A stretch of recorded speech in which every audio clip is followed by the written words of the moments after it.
김동인 광염소나타 낭독 모험너 3화. 나는 그날 밤 그 백성수를 데리고 집으로 돌아왔습니다. 그리고 비록 작곡상 온갖 법칙에는 어그러진다 하나 그만치 힘과 정열과 야성으로 찬 소나타를 거저 버리기가 아까워서 다시 한번 피아노에 올라앉기를 명하였습니다. 아까 예배당에서 내가 베낀 것은 알레그로가 거의 끝난 곳부터였으므로 그 전 것을 베끼기 위해서였습니다. 그는 피아노를 향하여 앉아서 머리를 기울였습니다. 몇 번 손으로 키를 두드려 보다가는 다시 머리를 기울이고 생각하고 하였습니다. 그러나 5번, 6번을 다시 하여 보았으나 아무 효과도 없었습니다. 피아노에서 울려나오는 음향은 규칙 없고 되지 않은 한낱 소음에 지나지 못하였습니다. 야성, 힘, 귀기? 그런 것은 없었습니다. 감정의 재뿐이 있었습니다. 선생님, 잘 안됩니다. 그는 부끄러운 듯이 하나요 고개를 기울이며 이렇게 말하였습니다. 2시간도 못 되어서 벌써 잊어버린다. 나는 그를 밀어놓고 내가 대신하여 피아노 앞에 앉아서 아까 베낀 그 음보를 펴놓았습니다. 그리고 내가 베낀 곳부터 다시 시작하였습니다. 화염, 화염, 빈곤, 주림, 야성적 힘, 기괴한 감금당한 감정. 음보를 보면서 타던 나는 스스로 흥분이 되었습니다.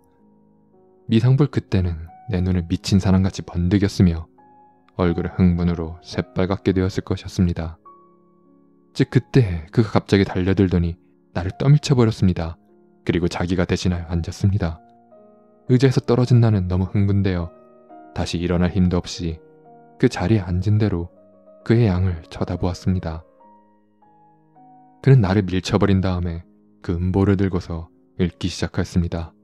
아, 그의 얼굴. 그의 숨소리가 차차 높아지면서 눈은 미친 사람과 같이 빛을 내기 시작하였습니다. 그러더니 그 음보를 획 내어 던지며 문득 벼락같이 그의 두 손은 피아노 위에 더덮였습니다. C샤프 단음계의 광포스런 소나타는 다시 시작되었습니다. 폭풍우같이 또는 무서운 물결같이 사람으로 하여금 숨막히게 하는 그 힘. 그것은 베토벤 이래로 근대 음악가에서 보지 못하던 광포스런 야성이었습니다. 무섭고도 참담스런 주림, 빈곤, 압축된 감정, 거기서 튀어져 나온 맹염, 공포, 홍소. 아, 나는 너무 숨이 답답하여 뜻하지 않고 두 손을 회해 내저었습니다.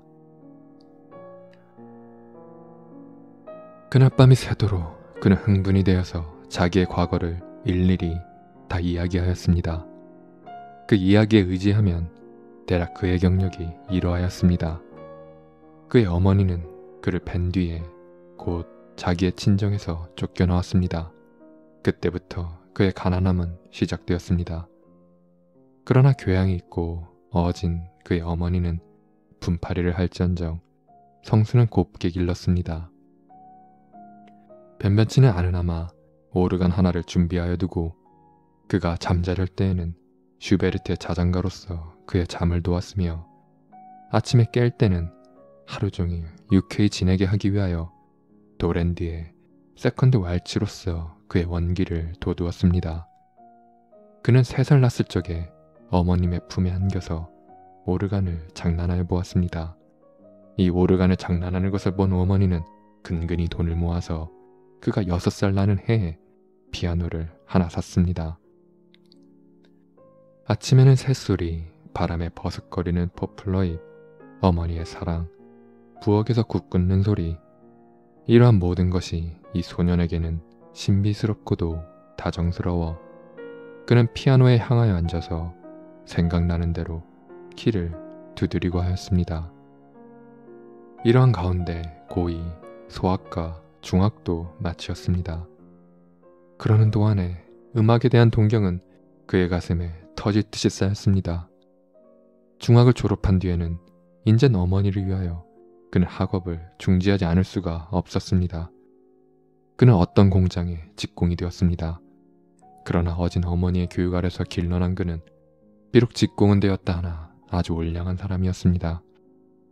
그리고 음악에 대한 집착은 조금도 줄지 않았습니다. 비록 돈이 없어서 정식으로 음악 교육은 못 받을 망정 거리에서 손님을 끊으라고 틀어놓은 유성기 앞이며 또는 일요일날 예배당에서 찬양대의 노래에 젊은 가슴을 뛰놀리던 그이였습니다. 집에서는 피아노 앞을 떠나본 일이 없었습니다. 때때로 비상한 감흥으로 오선지를 내어놓고 음보를 그려본 적도 한두 번이 아니었습니다. 그러나 이상한 것은 그만치 뛰놀던 열정과 터질 듯한 감격도 음보로 그려놓으면 아무 긴장도 없는 싱거운 음계가 되어버리곤 하였습니다. 왜? 그만치 천분이 있고 그만치 열정이 있던 그에게서 왜 그런 재와 같은 음악만 나왔느냐고 물으실 테지요. 거기에 대하여서는 이따가 설명하리다. 감격과 불만, 열정과 재, 비상한 흥분과 그 흥분에 대한 반비례되는 시원치 않은 결과, 이러한 불만에 10년이 지났습니다. 그의 어머니는 문득 몹쓸 병에 걸렸습니다. 자양과 약값, 그의 몇 해를 근근히 모았던 돈은 차차 줄기 시작하였습니다. 조금이라도 안락한 생활이 되기만 하면 정식으로 음악에 대한 교육을 받으려고 모아두었던 저금은 그의 어머니의 병에 다 들어갔습니다. 그러나 그의 어머니의 병은 차도가 보이지 않았습니다. 그리하여 그와 내가 그 예배당에서 만나기 전에 여름 어떤 날 그의 어머니는 도저히 회복할 가망이 없는 중태에까지 빠지게 되었습니다. 그러나 그때는 벌써 그에게는 돈이라고는 다 떨어진 때였습니다. 그날 아침 그는 위독한 어머니를 버려두고 역시 공장일을 갔습니다. 그러나 아무리 하여도 마음이 놓이지 않아서 일을 중도에 그만두고 집으로 돌아왔습니다. 그때는 어머니는 벌써 혼수 상태에 빠져 있었습니다. 가슴이 덜컥 내려앉은 그는 황급히 다시 뛰어나갔습니다. 그러나 어디로, 무얼 하러, 뜻없이 뛰어나와서 한참 다듬박질하다가 그는 문득 정신을 차리고 의사라도 청할 양으로 희끈 돌아섰습니다. 그때였습니다. 아까 내가 말한 바 기회라는 것이 그때 그의 앞에 나타났습니다. 그것은 조그만 담배가게 앞이었는데 가게와 안방가의 세 문은 닫혀 있고 미상불 사람이 있을지나 가게를 보는 사람은 눈에 안 띄었습니다. 그리고 그 담배 상자 위에는 50전짜리 은전 한 립과 동전 몇 립이 놓여 있었습니다. 그는 자기로도 무엇을 하는지 몰랐습니다. 의사를 청하여 오려면 다만 몇십 전이라도 돈이 있어야겠단 어렴풋한 생각만 가지고 있던 그는 한번 사면을 살핀 뒤에 벼락같이 그 돈을 쥐고 달아났습니다. 그러나 그는 20간도 뛰지 못하여 따라오는 그 집 사람에게 붙들렸습니다. 그는 몇 번을 사정하였습니다. 마지막에는 자기의 어머니가 명제 경각이니 1시간만 놓아주면 의사를 어머니에게 보내고 다시 오마고까지 하여 보았습니다. 그러나 그런 말은 모두 헛소리로 돌아가고 그는 마침내 경찰서로 가게 되었습니다. 경찰서에서 재판소로, 재판소에서 감옥으로. 이러한 6달 동안에 그는 일을 가면서 분해하였습니다. 자기 어머니의 운명이 어찌 되었나 그는 손과 발을 동동 구르면서 안타까워했습니다. 만약 세상을 떠났다 하면 떠나는 순간에 얼마나 자기를 찾았겠습니까? 임종에도 물 한 잔 떠넣어줄 사람이 없는 어머니였습니다. 애타하는 그 모양, 목말라 하는 그 모양을 생각하고는 그 어머니에게 지지 않게 자기도 애타하고 목말라 했습니다. 반년 뒤에 겨우 광명한 세상에 나와서 자기의 오막살이를 찾아가매 거기는 벌써 다른 사람이 들어있었으며 그의 어머니는 반년 전에 아들을 찾으며 길에까지 기어나와서 죽었답니다. 공동묘지를 가보았으나 분묘조차 발견할 수가 없었습니다. 이리하여 갈 곳이 없이 헤매던 그는 그날도 역시 잘 곳을 찾으러 헤매다가 그 예배당, 나하고 만난 그 예배당까지 뛰쳐들어온 것이었습니다. 여기까지 이야기 오던 K씨는 문득 말을 끊었다. 그리고 마도로스 파이프를 꺼내어 담배를 피워가지고 빨면서 모 씨에게 향하였다. 선생은 이제 내가 이야기한 가운데 모순된 점을 발견 못하셨습니까? 글쎄요. 그럼 내가 대신 물으리다.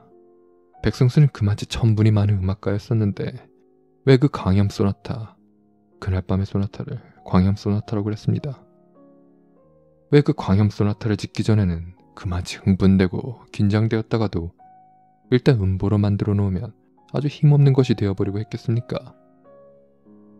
그게야 미상불 그때의 흥분이 광염 소나타를 지을 때의 흥분만 못한 연고겠지요.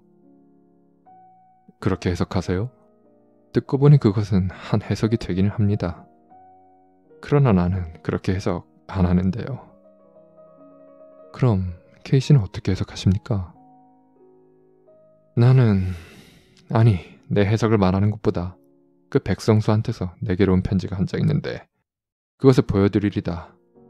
선생은 오늘 바쁘시지 않으세요? 일은 없습니다. 그러면 우리 집까지 잠깐 같이 가보실까요? 가지요. 두 노인은 일어섰다. 도회와 교회 경계에 달린 K씨의 집에까지 두 노인이 이른 때는 오후 8시가 된 때였었다. 두 노인은 K씨의 서재에 마주 앉았다. 이것이 2, 3일 전에 백성수한테서 내게로 온 편지인데 읽어보세요. K씨는 서랍에서 기다란 편지 뭉치를 꺼내어 모씨에게 주었다. 모씨는 받아서 폈다. 가만, 여기서부터 보세요. 그 전에는 쓸데없는 인사이니까.